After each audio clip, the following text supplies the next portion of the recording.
Hola, bienvenidos a la Caja Verde. Ustedes saben que la palabra principal que define la Caja Verde es tendencia, y pues hemos andado atrás de ella, y por eso tenemos de invitado a un escritor dominicano, David Frías. Hola, David. Encantado, ¿cómo estás? Gracias por venir a la Caja Verde. Mira, antes de hablar del libro, lo primero a preguntar a un escritor es cuál fue su primer acercamiento con la lectura, porque yo sé que a mucha gente eso le genera muchísima curiosidad, sobre todo de que ya no lo has tomado como un simple hobby, sino que prácticamente es parte de tu día a día. Mi primer acercamiento a la lectura fue a los 6 años, Bastante precoz, ¿eh? con un libro llamado Juan Salvador Gaviota. A los 6 años. Sí. ¿No era un poquito adelantado para tu edad? No para nada, porque ya a los 4 años sabía leer. No me digas. Claro que sí. ¿Tú eres un niño prodigio entonces? Sí, incluso tuvieron hasta que cambiarme de colegio, porque decían que era muy adelantado para la época. Ah, pero mira qué interesante. Háblanos un poquito de tu niñez, sobre todo de que un poquito precoz tu acercamiento con la lectura y sobre todo con los libros. Y mira qué irónico, empecé con un libro de ave a leer y terminé uno escribiendo de ave. Ah, pero mira. Solo que la gaviota es un poco santa y el buitre es un poco más malvado.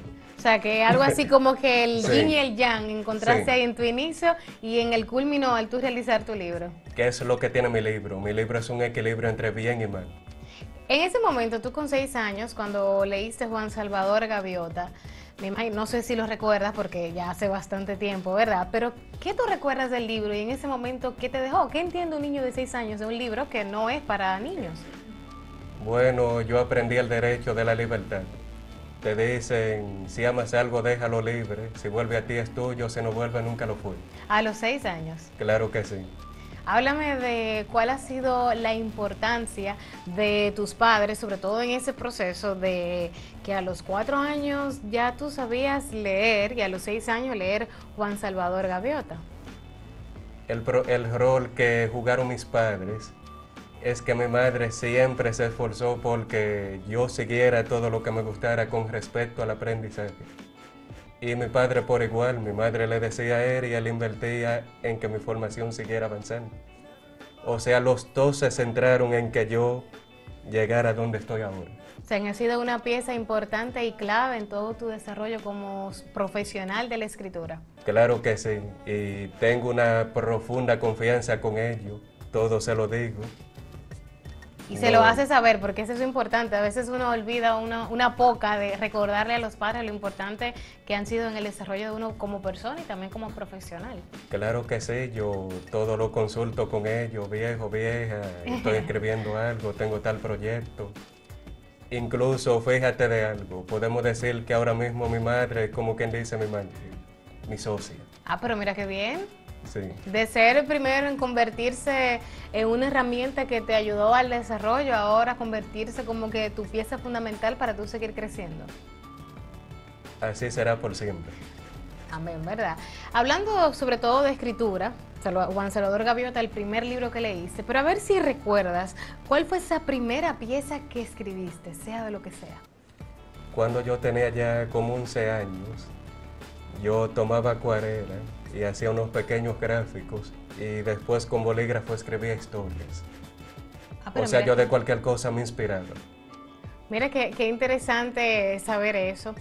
Ahora ya como un hombre adulto, ¿qué tú crees que es fundamental de enseñarle a los niños, sobre todo? Estamos en una época donde las redes sociales, o mayormente decir, las nuevas tecnologías, pues nos están como que abrumando de una forma donde uno quiere todo más rápido, donde uno quiere todo más corto. Sin embargo, cuando uno era más pequeño, uno tenía mucho más acceso a libros, como era en tu caso, y por eso quizás se fomentó esa lectura y el querer escribir de tu parte. Yo diría que ahora tenemos una ventaja esencial, que antes un libro que tú tenías que ir a una librería o biblioteca te costaba un poco conseguirlo, ahora en Google tú escribes cualquier libro y lo encuentras.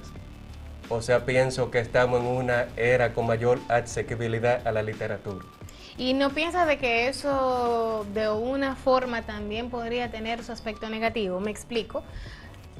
Hay muchas páginas en internet que te dan los resúmenes de los libros y la gente simplemente se lee el resumen y no se toma el tiempo de conocer esas minudencias y detalles que tienen los libros, que es lo que lo hace rico. Pendejo el que lo haga, porque si tú te llevas de resúmenes, Claro. nunca va a llegar al final de la trama. Y lo que Claro. interesa es saber el desenlace. Es verdad. ¿Cuándo consideras que una persona debería de autodenominarse escritor?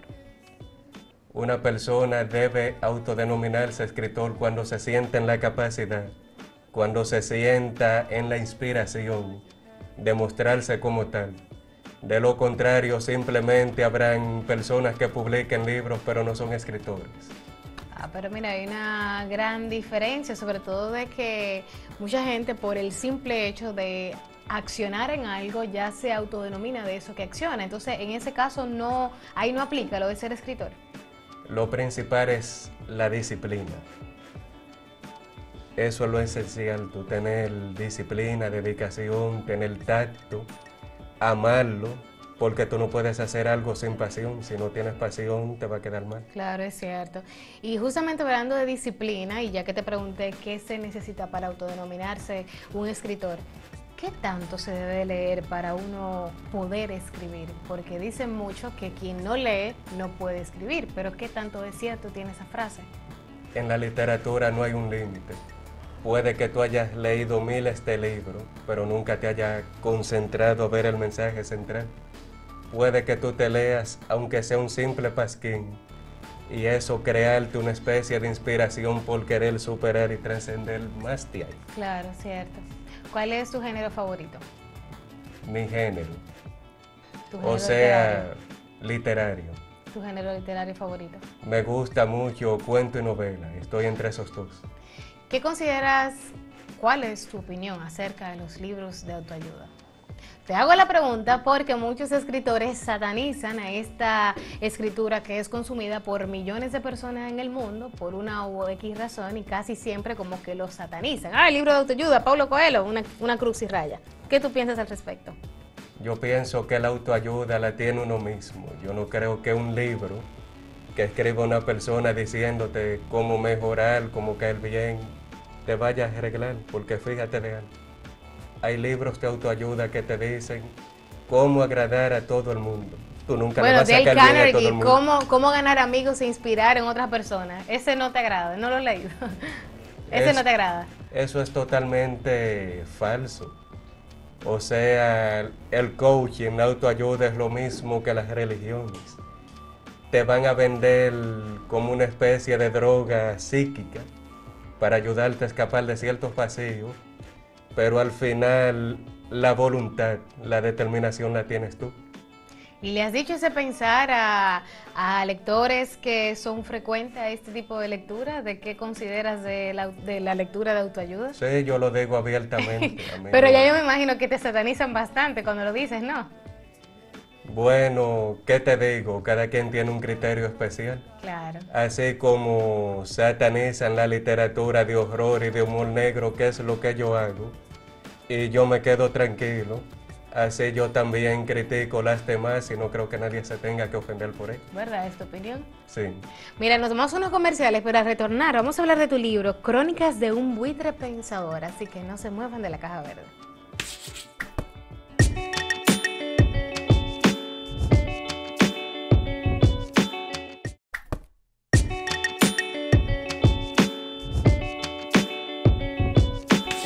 Estamos de vuelta en la caja verde con el escritor David Frías y aquí en mis manos tengo su libro, Crónicas de un buitre pensador.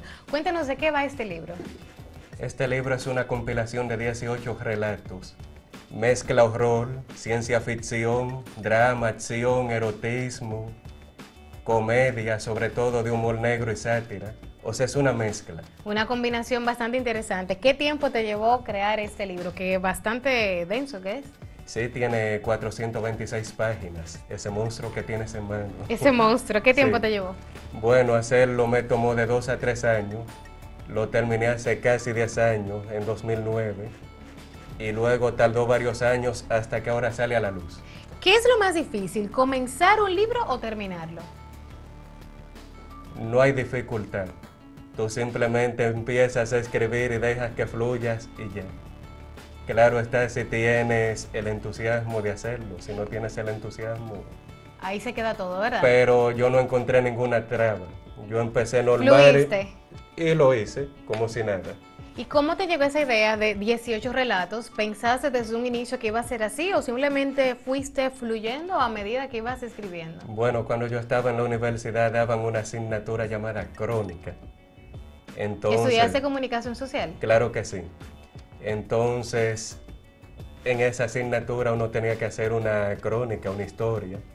Y algunos compañeros de clase me decían, David, pero tú tienes esa madera de escritor. Esa cosita que se hace falta, tenías. Entonces comenzaron a agitarme, hasta que cuquearon al gallo y ahí está. Y no diría el gallo, diría el buitre. Al buitre, ¿verdad? Sí. Que primero comenzó como una gaviota y luego se convirtió en un buitre. No ¿Podríamos me decir? inspiró la gaviota. Entonces, como me inspiró la gaviota, yo me volví al buitre para hacer la contraparte. Claro. Háblanos de esta portada, bastante interesante. Hay un planeta y abajo está el buitre sentado en un inodoro. Esto es una apología a la libre expresión. Mira, hay el segundo párrafo de aquí detrás, y lo voy a leer textualmente, que me imagino que deja mucho el sentir de qué va tu libro. Voy a citar. Es un libro apto para mentes liberales que militan por el radicalismo ultraconservador, para ateos que le prenden 7 velas a un libro de física cuántica y para fanáticos religiosos que piensan que el rapto se trata de una adjudicación masiva en una nave alienígena. Eso se oye bastante rebuscado. Yo no diría que es rebuscado, No. yo diría que eso es lo que muestra el deseo de conocimiento que tienen las personas. Por ejemplo, el ateo te dice, yo no creo en Dios, pero cuando se va a indagar a la ciencia, se da cuenta que hay algo sobrenatural que trasciende el universo. Por ejemplo, los cristianos te dicen solamente Dios, solamente ese poder universal, pero después quisieran investigar, hay vida en otros planetas, estamos o no estamos solos. O sea, yo trato de socavar, de profundizar donde los demás no se atreven a llegar. Mire, sobre todo de que pone aquí 2 posiciones que a través de los milenios siempre han estado encontradas, sobre todo la religión. Entonces, ¿no te da miedo de que quizás una persona cuando lea esta parte en específica del libro diga, no, siento que esto va a atacar mis creencias, ya sea que crea o no crea en Dios y por eso se abstenga de leer el libro? No, porque eso no ataca las creencias de nadie, al contrario, si te pones a indagar el contenido, tiene de todo un poco, tiene tanto del bien como del mal, porque mi objetivo como escritor no es militar en contra de una ideología, mi objetivo es alimentarme de todas las ideologías y sacar esa parte oscura que tiene el ser humano y convertirlo en arte. ¿Qué tiene este libro de la vida de David Frías? Que tiene de mi vida, mi inspiración, mi creatividad. Por ejemplo, algunos sueños también me sirvieron como punto de partida para crearlo. ¿No hay algún personaje que está inspirado en David Frías aquí en este libro o alguna situación en particular? Hasta ahora no. Soy sincero, solamente me lo estás diciendo a mí y a los televidentes de Acento TV. O sea, ¿qué te digo? Hasta ahora en el libro ni siquiera yo soy David, sino yo vengo siendo el buitre, el personaje que se alimenta de toda esa carroña humana y la transforma en inspiración. Mira, hay otro punto... Por lo tanto, es un material ecléctico. Claro. Hay otro punto que me llamó mucho la atención del libro y es que aquí abajo dice, parental aviso, contenido explícito. Es algo que yo hago, al igual que como lo hacen muchas discográficas en Estados Unidos. Si es un libro que tiene un contenido para personas ya mayor de edad, lo ideal es ponerle ese aviso porque tenemos que proteger a la niñez y a la adolescencia. O sea, no podemos dejar algo así asequible a que lo lea un niño. Mira, pero veo y noto mucha responsabilidad de tu parte en marcar tu libro con este aviso, porque muchas veces no se hace. Personalmente, yo no lo había visto en un libro. Si yo no leo el prólogo, por ejemplo, no sé de qué va el libro. Entonces, poner ese aviso es como darle una clasificación, como hacen en los medios de comunicación, A, B o C, para que la gente sepa para quién va dirigido este libro. Entonces, en tiempos donde ni siquiera la música se toma esa delicadeza, tú puedes escuchar un reggaetón, Una un letra trap, bastante explícita. Sí, sí. Entonces, ¿qué te digo? Tenemos que cuidar a las futuras generaciones. Si después que sean adultos quieren adoptar un estilo, una posición, ya es su problema. Pero mientras tanto, cada cosa jerarquizada en su lugar. Claro, es un arte con responsabilidad, Sí. ¿verdad? Aquí está Braxton y Carrison. Este es el editorial, ¿verdad? Sí, La editora. este es mi sello editorial, pero por agradecimiento, por ser la casa editorial que apostó a mí y confió en mí, decidí ponerlo como si fuese un coautor aliado. Y Braxton Garrison tiene títulos interesantes, títulos que están basados en ufología, estudio de extraterrestres. Así que les recomiendo que busquen el sello Braxton Garrison en Amazon y Google y le den seguimiento a su obra. Muy interesante. Para que se puedan nutrir. Sí. ¿Cuál ha sido la receptividad que ha tenido tu libro? Bueno, hasta ahora en más de 3 semanas llevamos casi 50 compradores en línea por Amazon y estamos planeando ya llevarlo a las librerías para las personas que no tengan acceso cibernético lo puedan comprar. Ah, pero mira qué bien. Y ahora que tocas ese punto de Amazon y de los libros digitales, en particular con tu libro, ¿cuál tú podrías establecer la diferencia para ese que está en su casa sentado y dice y está en esa dicotomía de o compro el libro en físico o me adapto a estas nuevas tecnologías y lo compro en digital? ¿Piensa que es lo mismo o tú como escritor y sobre todo lector, piensa que la experiencia que se tiene con tener el libro en las manos y esto de... Esto es mucho mejor, es bueno tocarlo, olerlo, verlo de cerca. Es algo que yo a ustedes lectores les recomiendo que lo compren en físico, no se van a arrepentir. Mira, y yo no puedo dejar pasar la oportunidad de preguntarte, porque esto también tiene muchas posturas encontradas. Muchas personas, cuando leemos los libros, hay ciertas frases que nos llaman la atención más de la cuenta y algunos subrayan. Entonces tú como sobre todo escritor y que has realizado este libro de 18 relatos, ¿qué tú opinas de la gente que marca los libros de esa forma, con resaltadores? ¿Eres de los que sufre? Dice, ay no, no debes de rayarlo. ¿Cuál es tu posición al respecto? Bueno, ya si compraste el libro, haz Ya lo que es quieras tuyo. con él. Por mí no hay problema. Claro, ya es tuyo. Tú haces Sí. ahí todo lo que tú quieras. Si le quiere pintar el buitre bailando con maraca o lo que quiera hacer, se lo puede dibujar. Por mí no hay problema. Ese libro es suyo.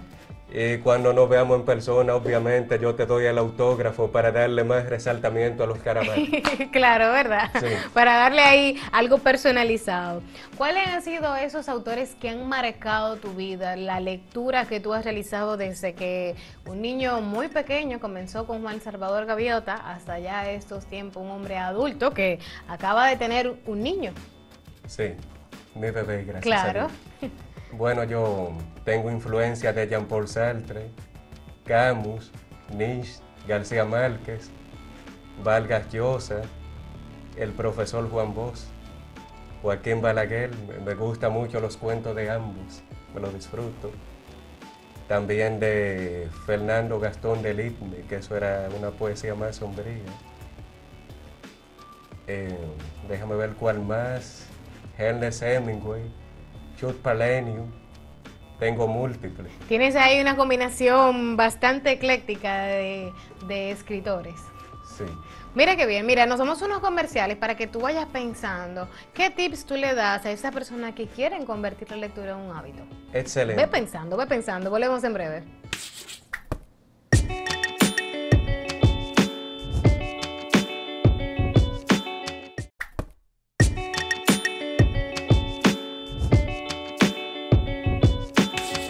Hablando de lectura con el autor del libro Crónicas de un buitre pensador.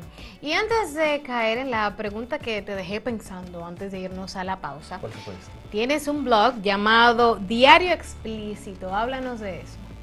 Bueno, ahí publico historia, hago reseñas, hago críticas, comentarios, pero a veces duro tiempo que no escribo en él.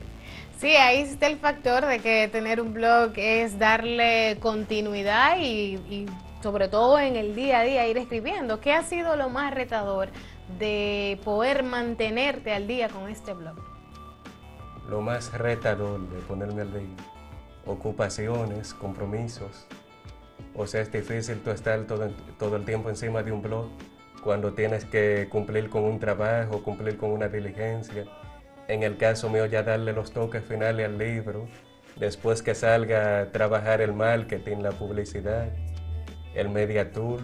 O sea, haces todo de tu libro. Sí, yo mismo me hago mis relaciones públicas. ¿Cómo se divide esas otras acciones que realizas, ya de relacionador público, de realizar el marketing, de hacer el contorno de tu libro, con ese ego que tiene el artista? En realidad, el ego consiste en eso mismo, en tú proyectar lo que vendes. O sea, tú no puedes decir, publiqué algo, ya me considero un dios. No, tú sigues siendo una persona normal, común y corriente. Simplemente el universo te proporcionó esas facultades, pero no es para que tú digas, wow, soy una celebridad hoy. Yo sigo siendo el mismo. ¿Y cómo se logra, David, establecer ese límite donde, sobre todo en los artistas, es un poquito complicado, y eso siempre incluso se ha dicho en muchísimos autores, de ese ego que tiene el artista y sobre todo el escritor en particular? Yo diría familiarizarte con el mundo. Cuando tú te familiarizas con el mundo, tú lo ves todo normal y natural. ¿Qué tan celoso eres con lo que escribes? ¿Qué tan celoso soy? Lo cuido como una madre buitre cuidaría su polluelo, agresivamente. ¿Eres de los que se molesta un poquito cuando le dicen, David, ¿qué crees si en lugar de tú haber puesto esto, hubiese puesto lo otro y subido esta frase aquí, bajado esta allá? Yo acepto la sugerencia, yo la someto a un filtro, lo que me convenga lo acepto, lo que no me convenga lo declino. Pero mira, eso es muy bueno escuchar. Antes de irnos a la pausa, pues te habíamos dejado ahí en stand-by para que pensaras, ¿qué tú les recomiendas a todas esas personas que están en su casa y quieren tener como hábito la lectura, a sabiendas de que en estos tiempos a veces se nos complica un poquito, aunque tenemos todas las herramientas del mundo de tener esos libros digitales a mano y no tener incluso que cargar en muchos casos con ellos? ¿Qué tú les recomiendas? Vamos por punto. Yo les recomendaría que saque un tiempo para cada cosa. Por ejemplo, un tiempo que tú vayas a sacar para irte a un drink y irte de parranda. Tú te puedes ir, tú puedes disfrutar y hacer lo que quieras, pero saca por lo menos media hora, una hora para leer. O sea, cuestión de organizarnos. ¿Qué tipo de lectura recomiendas para esos principiantes o para quien no es tan principiante, pero no tiene ese hábito? Yo no le aconsejo un libro en específico a nadie. Yo le aconsejaría que lo lean todo, hasta los periódicos, que tomen los sueños, que sirve como inspiración fundamental, que vayan al cine, uno se nutre mucho viendo películas, y hasta de las mismas experiencias personales. Claro, convertirlas en historias, ¿verdad? Claro que sí. Y si quieren leer un libro que lo mantenga en suspenso, que le suba la adrenalina, que compren Crónicas de un buitre pensador. Ahí hay 18 relatos, ¿verdad? 18 disparos, uno encima de otro, que te van a poner a pensar. ¿Una historia es diferente de la otra o lleva un hilo conductor todos los relatos? Por ejemplo, la obra número 4 está enlazada con la historia número 11. O sea, que te viene así como, es como una especie de serie, entonces. Ahí Algo te así. recuerdas en el 11, pero mira, esa es la continuidad del 4. Incluso hay historias que tienen referencias a otras. O sea, que sería rico leérsela enterita y completita, Y en el orden que están. Y tenemos una interesante que es la número 13. Sí, que es un híbrido entre poesía e historia, que se llama El Código de los Hiperbóreos. Ay, qué interesante. Que es como quien dice el archivo ficticio y secreto de un nazi negro. Fíjense la combinación. Una combinación bastante llamativa, ¿verdad? Primer y único nazi de la historia. Ficticio o no. Ya eso lo dejo a opción de ustedes. ¿Qué tan importante es para un escritor leer ficción y sobre todo también crear ficción? ¿Qué tan importante es? Sí, para ustedes como creativos, leer ficción. Lo importante es que despierta la imaginación y pone a trabajar mejor las neuronas. Porque fíjate de algo, uno vive en un mundo con muchos problemas, con mucho ajetreo, con mucho estrés. Entonces uno necesita esa parte mágica que ahí caigo también en la religión, uno busca lo espiritual, lo sobrenatural. Entonces la ficción te permite tú explorar esos universos y transportarte. Y tener esa libertad de crear lo que no existe desde cero. Claro, de tú traer el mundo de los sueños al mundo real. A veces no piensas que la gente juzga un poquito a ese escritor que se basa en la ficción. A ti te van a juzgar por todo. Hasta porque tú bajes al colmado con rolo en tubio. O sea que tú no tienes que preocuparte por lo que digan ellos. Es verdad, tienes razón, sobre todo con eso. Hay quienes están en su casa que quizás quieren comenzar a escribir un libro y no saben, están sentados frente a su escritorio con una hoja en blanco y un lápiz y dicen, ¿por dónde comienzo? Yo les digo, lo que les llegue a la mente, escríbanlo. Un disparate le llegó, escríbanlo. Un crimen le llamó la atención y le quieren cambiar los nombres a los personajes, poner monstruo y momia, lo que sea, escríbanlo. Escriban como maniáticos, que al final se corrige. Al final se corrige, pero ¿cuándo te das cuenta de que terminaste? Cuando ya tú llegues al final de la trama. Que en eso hay que ser muy cuidadoso, hay que buscar un factor en el que tú puedas cautivar al lector, en que tú puedas mantenerlo en suspenso, a la expectativa, porque si no, no has hecho nada. David, ¿qué piensas de las redes sociales? Las redes sociales son un puente, son favorables, pero no podemos quedarnos ahí. Tenemos que venir a los medios de comunicación, salir a la calle y dejar un poco el teclado. O sea, las redes para promoción, puente de partida, pero si no sales, si no te mueves, te quedas. Los jóvenes, sobre todo la generación millennial, están muy enmarcadas en las redes sociales y son parte de su día a día. Incluso leí hace poco que del día, el 60% del tiempo, un millennial se la pasa con la cabeza abajo en su celular, viviendo realidades que no es la que tiene en el momento. O sea, las redes son herramientas, puentes, pero no puede ser tu vida. Claro. Tú tienes que aprender a diferenciar una cosa de la otra. Tú tienes que aprender a sacarle partido a las cosas, no que las cosas te saquen partido a ti.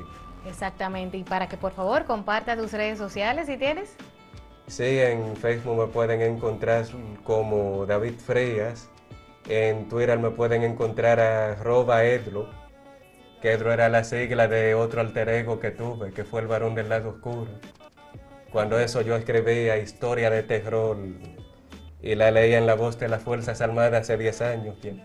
Ah, pero mira qué bien, Sí. ahí te pueden encontrar en las redes Por sociales. Twitter, Edro. Hasta ahora no tengo Instagram, pero quizás si me hago más famoso me animo.